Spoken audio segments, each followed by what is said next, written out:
here with Skip Bayless and Shannon Sharp. Good morning, guys. You see Drum? How are you doing? You saw Drum. You saw it. Even waiting to say that. You saw Drum. You know, I did see Drum. Could we see that play? I gotta see it right now. I gotta see Okiki. Let me see it, please, please.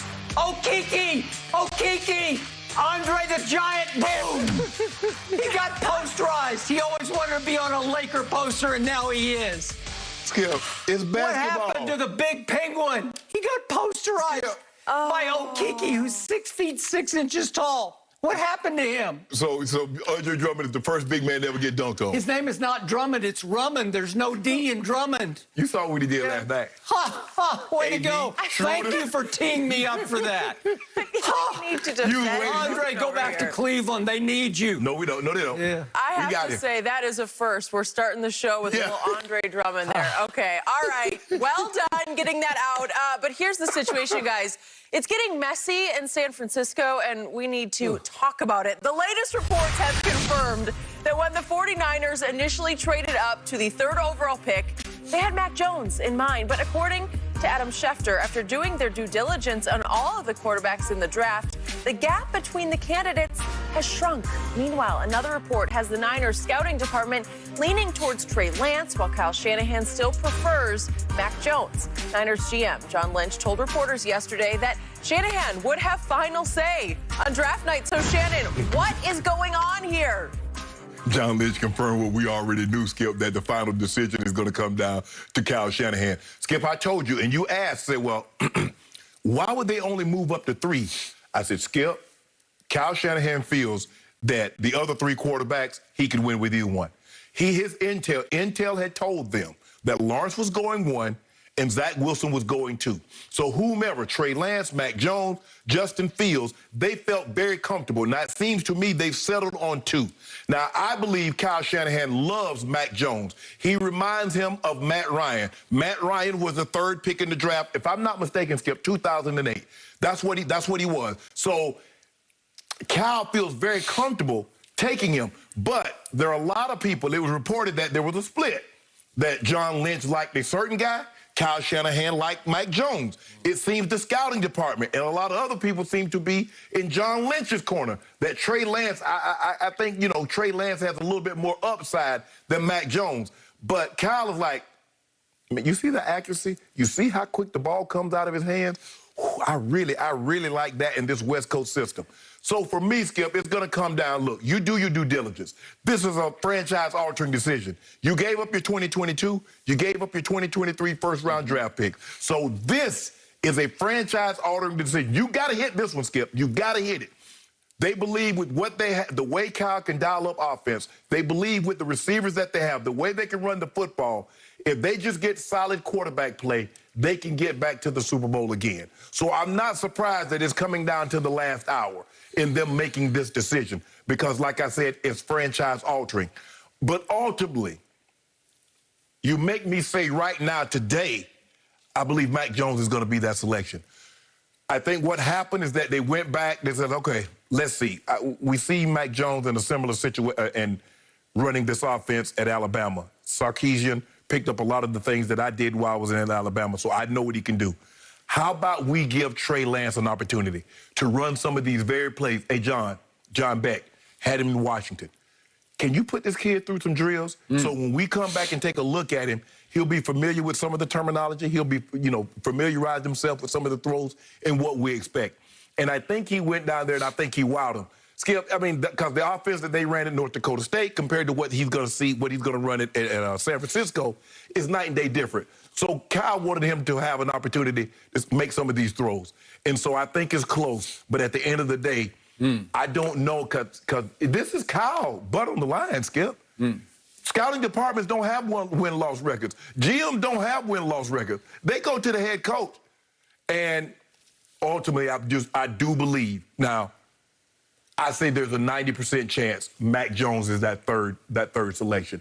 Only a 10% chance that it's Trey Lance. Okay. So you have been obviously very close to Mike Shanahan, the father of Kyle. You sort of watched Kyle grow up around your locker room in Denver when you played for Mike Shanahan. And you're so close to the Shanahans that I've started calling you Shannon Shanahan. That's a lot of Shans going on, right? It is. I'm here to tell you that I'm sorry to inform you that the Shanahans look like they're running a ship of fools right now. It looks like absolute chaos in San Francisco because they've had too much time on their hands. Yes. That it's too bad that they couldn't have made this trade on draft night knowing they're going up for X or Y or Z. Right. But apparently they targeted Mac Jones, according to the great Adam Schefter. They targeted Mac Jones originally when they made this trade. Yes. As we talked about. They shocked the NFL world by trading up from 12 all the way to 3. Not to 2, but to 3. Right. So they're a little bit dependent upon what the Jets do at 2. Their intel better be right. And yet they traded next year's first and the next year's first to make that move up. Yeah. To target Mac Jones, who, by the way, nobody else is targeting high in this draft, I don't think. From my intel, from all the people I talk to, all the mock drafts, all the reading that I do, I think the Shanahans are the only ones targeting Mac Jones that high. In fact, if for whatever reason they opt off of Mac Jones, he is the candidate to fall in this draft. Right. He could fall to Belichick all the way down at 15, and yet I'm not even sure Belichick would take him at 15, so he could be a candidate to fall farther than 15th in my estimation. Okay. Well, if that happens, then the Shanahans look even more foolish because they paid so much to go up for a quarterback that I believe nobody else loved. Now, maybe to your point that he fits with them, what they want to do, Correct. that they love him for them. Yes. And that's fine. If you're sold on that and you're right about it, I'm great with that. But I'm not sure they're sold now because Adam Schefter says they were sold until they started doing their due diligence. And the harder they looked, the quicker the gap started closing between Mac Jones and all the other candidates. And now they're back to, and I don't think this is smoke screening or trying to send mixed signals. I think they're truly wrestling over, well, he's got this and he's got that, and he's got this and he's got that.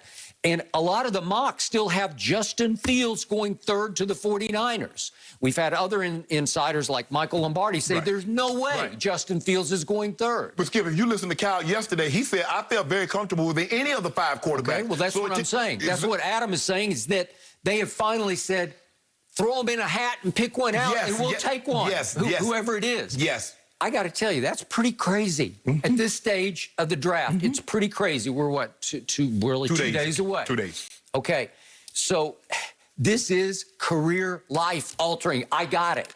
You better nail this one. Yep.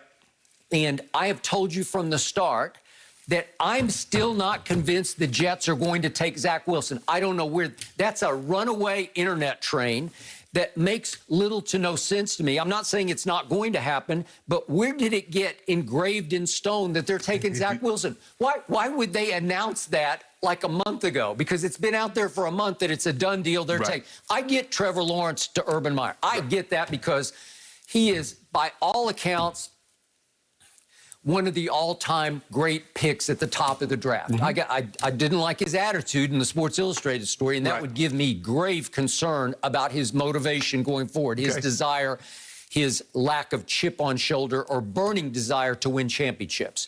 But I can't argue with the choice of Trevor Lawrence at number 1 because it's like he was born to be the first pick in the draft, and we've thought that since he was in middle school, right? I've been reading about him since he was in middle school because he's 6'6", and he can move, and he's got a big arm, not a great arm, but a nice arm. Yes. Okay, so we get that. But where did Zach Wilson just get inked in for the Jets? I don't get that. So to your point, would I be shocked if they took Justin Fields, who is Mel Kiper's number 2 quarterback and has been from the start, right behind Trevor Lawrence? I wouldn't be shocked by that. Would I be shocked if the Jets took Trey Lance? I wouldn't be shocked by it. Would you? No, I think for me, Skip, it's a foregone conclusion. Okay, why? Because there's a reason why Zach Wilson keeps saying, I've talked to a lot of Jet quarterbacks. Well, you said it once. Yeah, but I'm saying, though, Skip, you don't do that. They've given.